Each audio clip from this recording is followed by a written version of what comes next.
Amados, deixa eu soltar o tema, já para você se familiarizar com ele, pode ser? Então solta aí, o tema hoje são 4 palavras, vamos lá. 4 palavras, vamos lá: reedificação, restauração, esperança e ajuntamento. Eu viverei, vamos lá: reedificação, restauração, esperança e ajuntamento. Só mais uma vez: reedificação, restauração, esperança e ajuntamento. Esse é o tema. Vale a pena depois bater uma foto, vale a pena você compartilhar com alguém, amém? Vale a pena você enviar para alguém. E eu agora sigo aqui ministrando. Hoje eu fico com Amós novamente, no seu capítulo 9, a partir do seu versículo de número 13. Nós vamos ficar na Bíblia, a mensagem mais uma vez. Já reparou aqui que eu já acelerei aqui, e eu espero em nome de Jesus poder te dar aqui, não muita coisa, de verdade, poder te dar tudo que foi preparado para a tua vida. Vamos lá, vamos ler aqui, vamos. E é verdade, agora, vamos lá na unção. Quando eu parar vocês prosseguem. E é verdade, agora é o decreto do Eterno, as coisas vão acontecer tão depressa, uma coisa depois da outra, vocês não vão conseguir acompanhar, que tudo vai acontecer de uma só vez. Para qualquer lado que vocês olharem, verão bênçãos como vinho jorrando dos montes e colinas. Versículo 14 diz: vou consertar, me ajuda. Não. Vou consertar para o meu povo Israel. Eles reconstruirão as cidades arruinadas, plantarão vinhedos e tomarão bons vinhos, cultivarão as hortas e comerão verduras frescas. Deus, usa-me conforme a tua vontade, Senhor. Toma-me em tuas mãos, é o que eu quero te pedir no nome poderoso de Jesus. Se tu crê, diga amém e amém. Diga assim: eu vim para receber uma palavra que é capaz de mudar a história da minha vida. Eu peguei hoje um último comentário bíblico e deixei ele por último mesmo, porque Bacon não é um comentário de um único autor, de um único teólogo. Bacon são 10 volumes, 5 no Antigo Testamento, 5 no Novo, de uma obra feita e comentada por 40 teólogos conservadores, filha. Por que Bacon, esse aglomerado de comentário bíblico, se tornou tão importante para os nossos dias atuais? Por quê? Porque Bacon, ele reuniu 40 teólogos conservadores. E qual a importância disso? A importância disso é que esses teólogos respeitaram o hebraico, o grego, e respeitaram então toda a interpretação da Bíblia, foram buscar no mais profundo. E eles citam então algumas coisas aqui que eu preciso compartilhar com vocês. Exemplo, eles citam 4 palavras em Amós 9, a partir do versículo 11 ao versículo de número 15. Eu li o 13, mas do 11 ao 15, deixa as palavras aqui, por favor. Eles vão citar essas 4 palavras. Quais são, pastor? Reedificação, restauração, esperança e ajuntamento. Eles vão dizer que Amós vai encerrar o seu livro, e nesses versículos do 11 ao 15, Amós entra numa profundidade, e na visão deles, não com uma promessa totalmente futurística, não com uma promessa, que é o caso do versículo de número 15, que está tratando de uma era milenar, quando Jesus virá reinar durante 1000 anos. Mas eles alegam que do versículo 11 ao versículo de número 14, E eu li com vocês o 13 e o 14. Todas essas promessas estão disponíveis para o povo de Israel. Pastor, aonde me cabe? Me cabe quando eu entendo que eu sou filho por adoção, coparticipante das promessas de Cristo e co-herdeiro. E nisso, reedificação, restauração, esperança e ajuntamento me cabem. Eu consigo tomar posse disso. E eles defendem que Amós, no seu versículo 11 ao seu versículo de número 14, é totalmente associável aos gentios. Quando o Senhor fala a respeito do versículo 11 de restaurar a tenda de Davi, o Senhor está dizendo assim: olha, depois, através de Amós, que depois do cativeiro babilônico não levantou-se um rei da linhagem de Davi, e que agora viria o Rei dos Reis, Senhor dos Senhores, o Messias. O texto vai dizer que o Senhor vai pegar as bases da cabana, da tenda de Davi, e agora vai fortificar para que nunca mais caia, nunca mais desmorone. Mas eu quero começar a te apresentar, pode vir, eu quero começar a te apresentar algumas coisas aqui, coisas essas que vão abençoar a sua vida. Por quê? Porque 40 teólogos conservadores, eles vão dizer que Amós está falando a respeito de um tempo de reedificação. Me ajuda? Amós está falando a respeito de um tempo de reedificação. E o que é reedificar, pastor? É reconstruir o que foi derrubado. Me dá mais base, pastor, te dou. Neemias, no capítulo de número 4, a partir do seu versículo de número 1, a Bíblia diz que Sambalate, Tobia e Gesem, olha, tendo Sambalate ouvido que edificávamos o muro, ardeu em ira e se indignou muito e escarneceu dos judeus. Então falou na presença dos seus irmãos e do exército de Samaria e disse: que fazem estes fracos judeus? Permite-se-lhe-á a isso? Sacrificarão? Darão cabo da obra num só dia? Renascerão acaso dos montões de pó as pedras que foram queimadas? E essas informações, eu vou ler o 3, essas informações vão chegando para Neemias, e o texto diz no 3 assim: estavam com ele Tobias, o amonita, e disse ainda que edifiquem, vindo uma raposa, derribará o seu muro de pedra. Aí Neemias vai falar com Deus.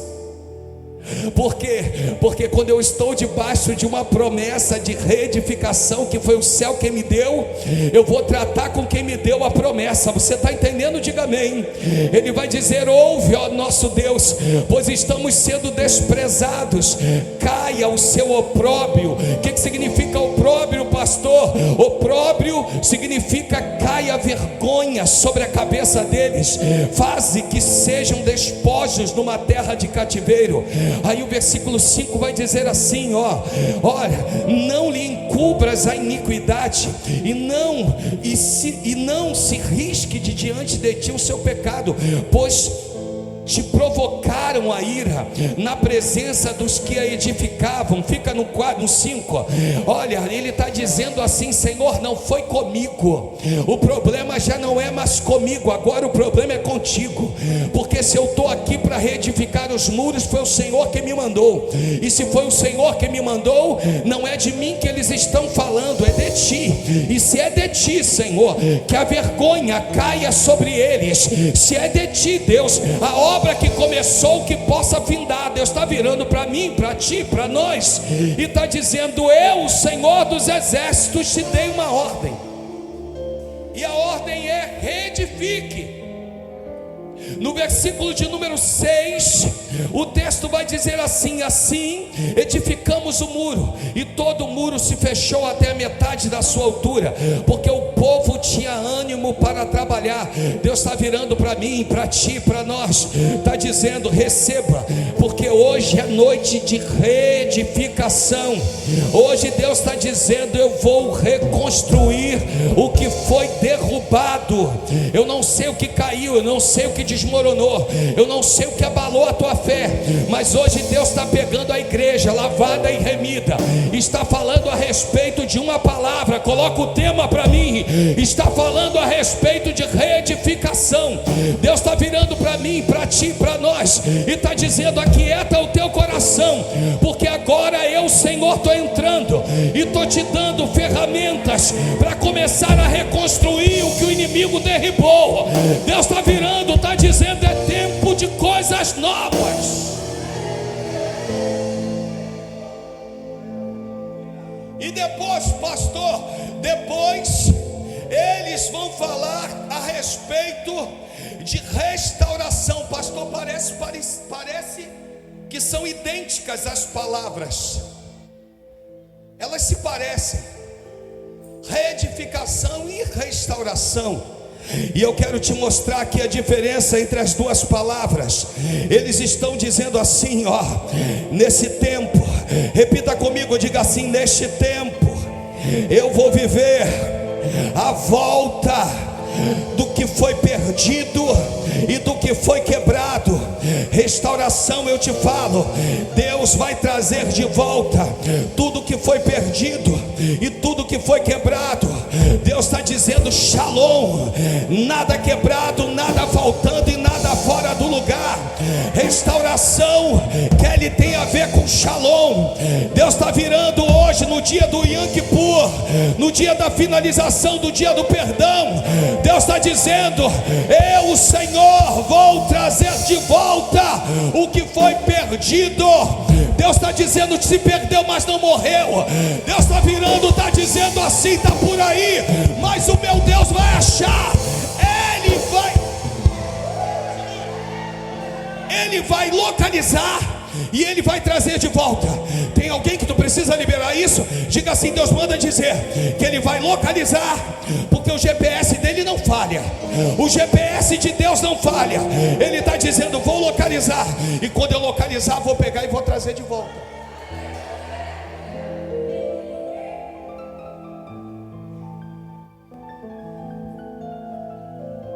O que mais Deus está falando sobre restauração? Deus vai voltar ao início. Isso aqui é muito forte. Deus vai voltar ao início, acertar o que estava errado. Eu não sei quem errou e eu gosto. Por quê? Porque no Evangelho de João, capítulo 9, versículo de número 1, o texto diz que Jesus vai se deparar com um cego de nascença. No versículo 2, os discípulos vão perguntar para Jesus: Senhor, quem pecou? Foi ele ou seus pais, para que ele nascesse cego? No versículo 3, Jesus responde: nem foi ele e nem os pais, mas para que se manifestasse nele as minhas obras, eu permiti até o dia de hoje. Deus está dizendo assim: fui eu que permiti, fui eu que permiti, fui eu que permiti. Pastor, o que é restauração? Te digo. Vem cá, Mateus. Você representa o início, e o início não necessariamente tem uma idade específica. Pode ser que Deus tenha que ir lá no ventre. Pegou? Então nós estamos vivendo aqui, ó, o caos se instaurou, mas Deus disse: eu vou restaurar. O que Ele vai fazer? Ele vai lá no início, aonde foi o problema. Eu não sei aonde foi o problema, mas Deus vai lá no início e vai consertar o problema. Deus está dizendo: esse é o tempo. O que é isso, pastor? É regressão. É regressão para quem crê que Deus no seu comando está passado, presente e futuro. Deus está dizendo: eu vou acertar o erro. Eu vou acertar o erro. Para quê?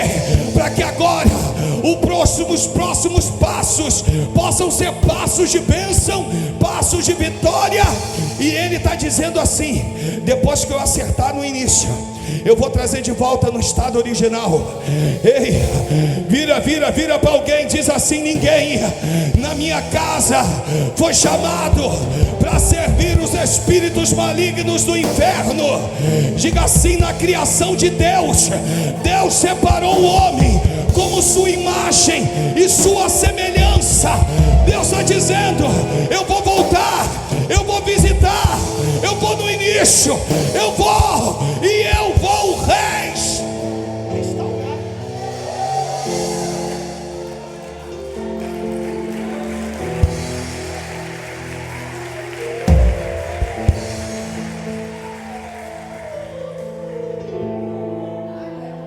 E aí, meu pastor e minha pastora, que a gente está morrendo de saudade de vocês. Reedificação e restauração, eles vão dizer assim: reedificação lida com a estrutura, restauração lida com a essência. Reedificação lida com o externo, mas restauração lida com o interno. Deus está dizendo: eu vou tratar o externo e vou tratar o interno. E para você que chegou aqui hoje perdido, desorientado, segundo a epístola de Paulo aos Coríntios, capítulo 4, versículo de número 16. Irmãos, capítulo 4, versículo de número 16. Leia comigo, isso aqui é para crente, isso aqui é para lavado e remido, isso aqui é para mim e para a tua vida.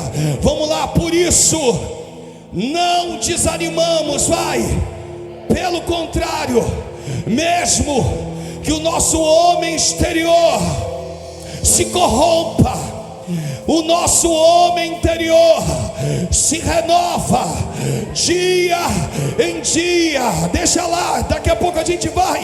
Por isso não desanimamos, pelo contrário, mesmo que o nosso homem exterior se corrompa, a minha essência, ela vai falar mais alto do que eu. A minha essência é de crente, a minha essência é de lavado e remido, a minha essência não é de joio, a minha essência é de trigo.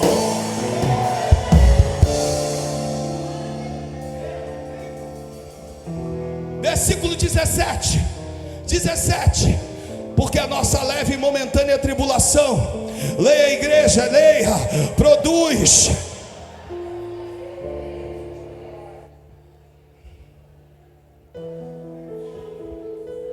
Tem alguém que veio aqui só para ouvir isso.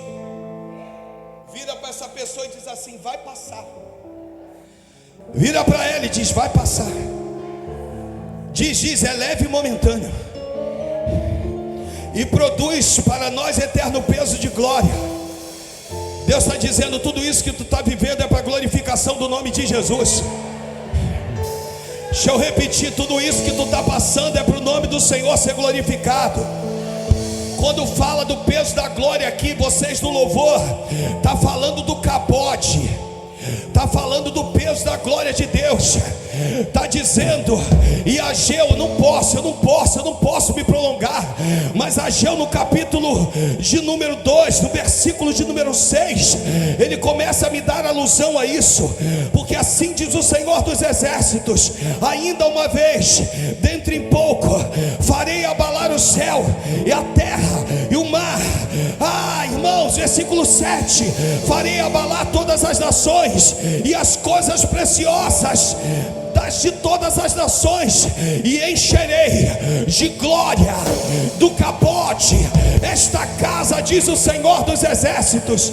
Olha para mim, de repente, quando eu leio esta casa, tu está se baseando a templos feitos por mãos humanas, mas o Senhor está dizendo que essa casa é a representação da igreja de Cristo.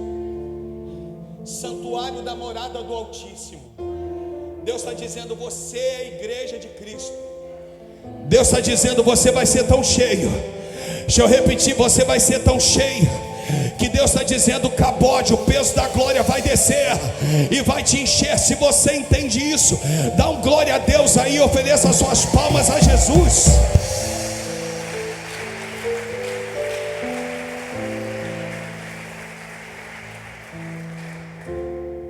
Reedificação, restauração, esperança e ajuntamento.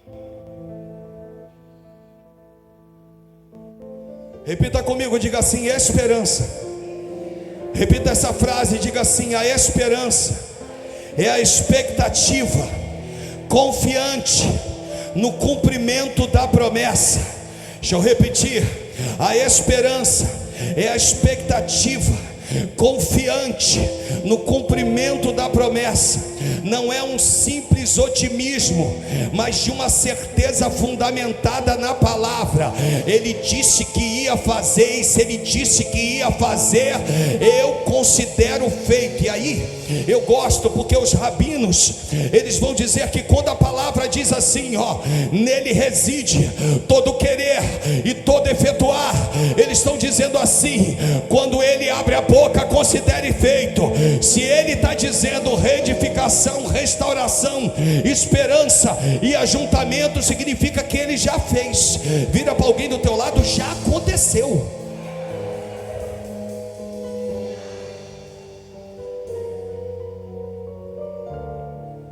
Ajuntamento, pastor. Ajuntamento é o ato de reunir. Eu vou ler bem devagar, porque aqui é a minha finalização. É o ato de reunir,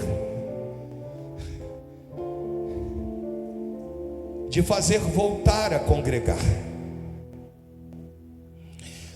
de trazer de volta o que estava disperso.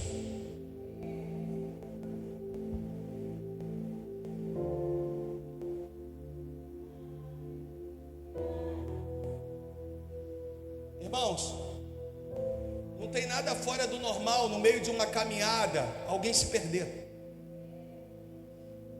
Nós vamos ver várias passagens bíblicas.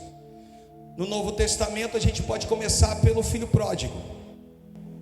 Pediu metade dos haveres, se perdeu. São 3 parábolas contadas juntas, porque conta-se o filho pródigo, conta-se a ovelha perdida, a dracma perdida e o filho pródigo, em Lucas 15. Na ovelha perdida, ele deixa as 99 no deserto e vai atrás da que se perdeu. Na dracma, ela perde uma, tendo 10. Ela, a mulher, acende a candeia, varre a casa e procura até encontrar. Mas no filho pródigo o pai não vai atrás. Não vai por quê, pastor? Escuta, porque essa é para alguém, hein? Porque o pai sabia que ele ia voltar. A certeza do pai é tão grande que ele vai voltar, que esse filho vem fazendo um discurso na mente: pai, pequei contra os céus e diante de ti, já não sou digno de ser chamado teu filho, trate-me como um dos seus servos e eu ficarei feliz. Ele vem com essa narrativa.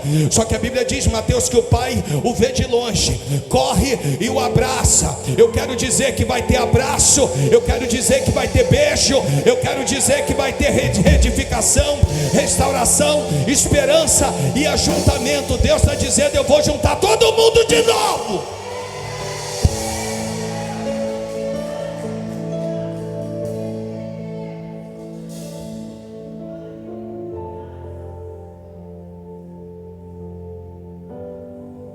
Pastor, no Antigo Testamento, num único versículo, mostra alguém que se perdeu.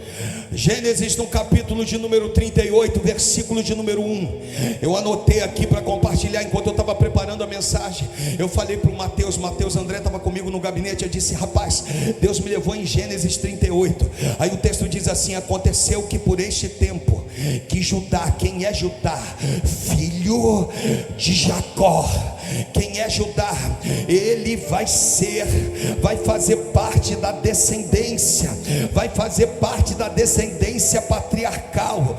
É ungido, é separado. Mas a Bíblia diz que aconteceu que por esse tempo que Judá se apartou de seus irmãos e se hospedou na casa de uma adulamita chamada Ira.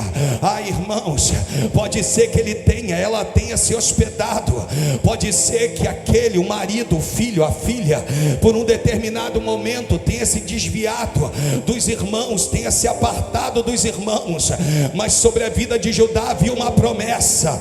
Sobre a vida de Judá havia uma promessa. Eu vou repetir pela terceira vez: sobre a vida de Judá existia uma promessa. Deus está virando para você, para mim, para nós, está dizendo que você deve abrir a tua boca e profetizar. Tem fé para isso?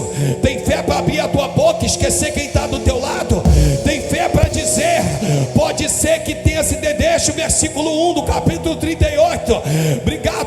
Pode ser que em algum momento ele decidiu sair da presença dos irmãos, ela decidiu sair da presença dos irmãos e se apartou dos seus irmãos e foi se hospedar. Hospedagem não é moradia permanente. Deus está virando para mim, para ti, está dizendo: vai voltar.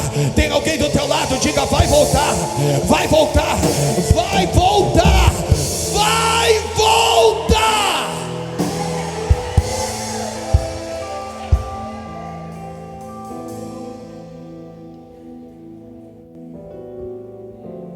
Esperança, pastor. Esperança prepara o coração para o que virá. E ajuntamento é o cumprimento visível da esperança. Deixa eu repetir, porque são frases. A esperança prepara o coração para o que virá. E o ajuntamento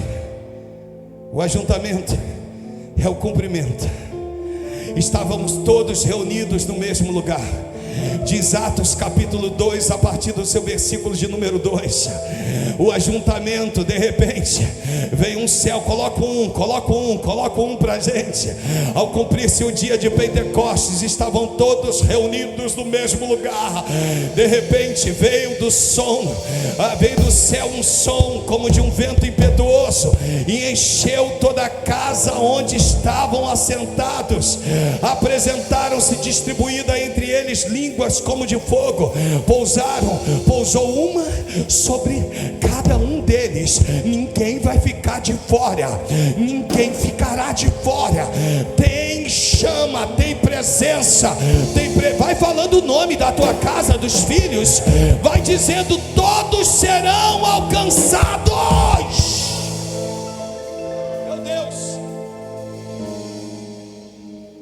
Meu Deus.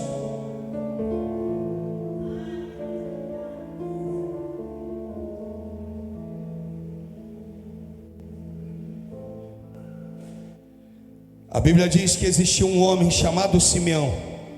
O capítulo 2 de Lucas, no seu versículo de número 25. E agora eu estou literalmente no final da mensagem. Capítulo 2, os dois últimos versículos aqui, estou encerrando agora de verdade. Havia em Jerusalém um homem chamado Simeão. Esse homem era justo, piedoso e esperava a consolação de Israel. E o Espírito Santo estava sobre ele.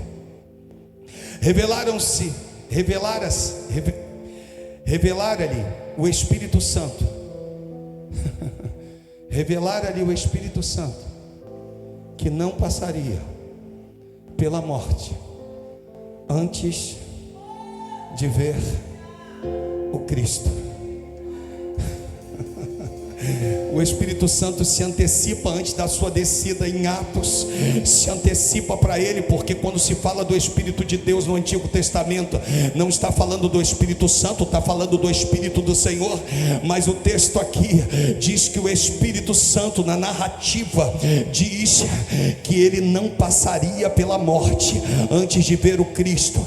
Mas como Deus faz infinitamente mais de tudo quanto eu penso e desejo, os versículos posteriores dizem o seguinte, 27, movido pelo Espírito foi ao templo, quando os pais trouxeram o menino Jesus para fazerem com ele o que a lei ordenava, a circuncisão. No 8º dia após o seu nascimento, haviam aproximadamente 1.800 crianças naquele dia. 1.800 crianças estavam naquele dia. Como é que Simeão ia saber entre 1.800 quem era Jesus? Aí eu te respondo, o Espírito guiou ele, disse assim: ei, eu vou te levar até Maria, eu vou te levar até José, eu vou te levar até ele. Você está entendendo? Aí o texto diz assim, ó, versículo 28, Simeão o quê? Simeão tomou e o levou a Deus, dizendo, aí vem um cântico: agora, Senhor, pode me despedir em paz, o teu servo segundo a tua palavra, porque os meus olhos já viram a tua salvação. Mas olha só, isso aqui tem um problema aqui. A promessa era o seguinte, Simeão, volta lá para o 26, o que diz o 26? O Espírito Santo vai dizer para ele o quê? Que não passaria pela morte antes de ver. Ele viu, mas ele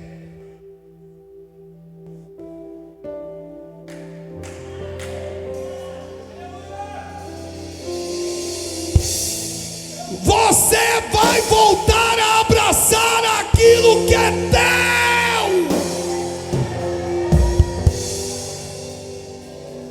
Vira para alguém e diz: você vai ver, mas você vai tocar. Diga, estou terminando. Diga: você vai ver, mas você vai pegar. Diga, você vai ver, mas milagres acontecerão acima daquilo que tu pediu. Termina, pastor, termino. Eu fico com as 4 palavras, eu vou lê-las para vocês: reedificação, restauração, esperança e ajuntamento. Reedificação, restauração, esperança e ajuntamento. Não, ficou fraco, vai viver nada. Reedificação, restauração, esperança e ajuntamento.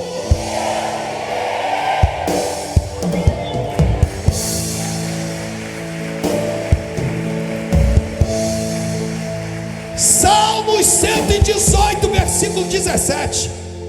E que manto é esse? Que negócio é esse?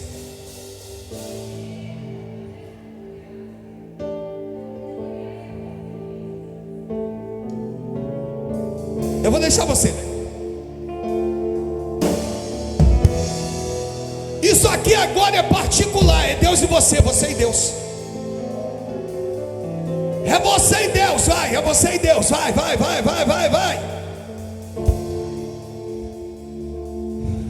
Não, as vozes, eu não estou ouvindo voz. Eu acho que a galera, eu acho que num determinado momento você meio que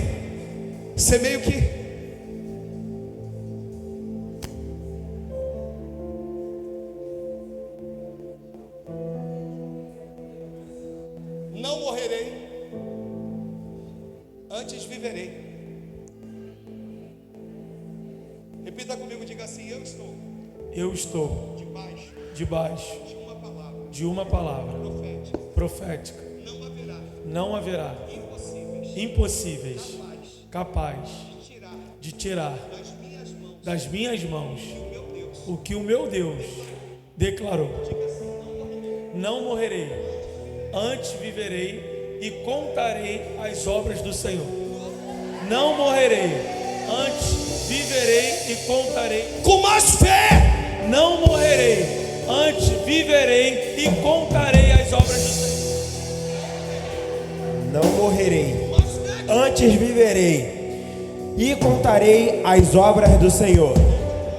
Não morrerei, antes viverei e contarei as obras do Senhor. Não morrerei.